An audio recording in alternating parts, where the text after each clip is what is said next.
राधे मेरे प्यारे प्यारे दोस्त लोग, एक गाना गाने जा रही हूँ। आप लोग को कैसा लगेगा? लाइक कमेंट आप लोग जरूर करना। कमेंट करके बताना कि गाना आप लोग को कैसे लगा है।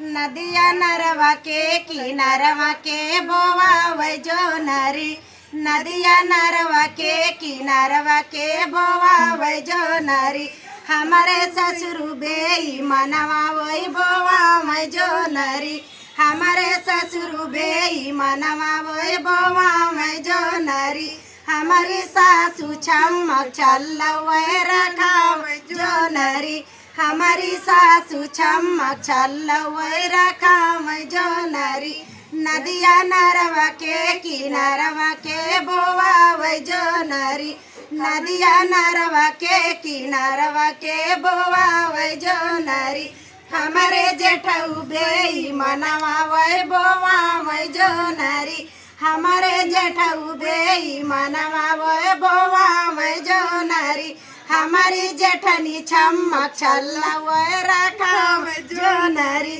हमारी जेठनी छमक चलवै रखा वै जो नरी, नदिया नरवा के किनारवा के बोवा वै जो नरी, हमारे देवरू बेई मनवा वै बोवा वै जो नरी, हमारे देवरू बेई मनवा वै बोवा वै जो नरी, हमार देवरानिया छमक चलवै रखा वै जो नरी, हमार देवरान छमक चलवै रखा वै जो नरी, नदिया नरवा के किनारवा के बोवा वै जो नरी, हमारे समिया बेई मनवा वै बोवा वै जो नरी, हमार सवतिया छमक चलवै रखा वै जो नरी, नदिया नरवा के किनारवा के बोवा वै जो नरी। हमारा गाना कैसा लगा आप लोग कमेंट में जरूर बताना।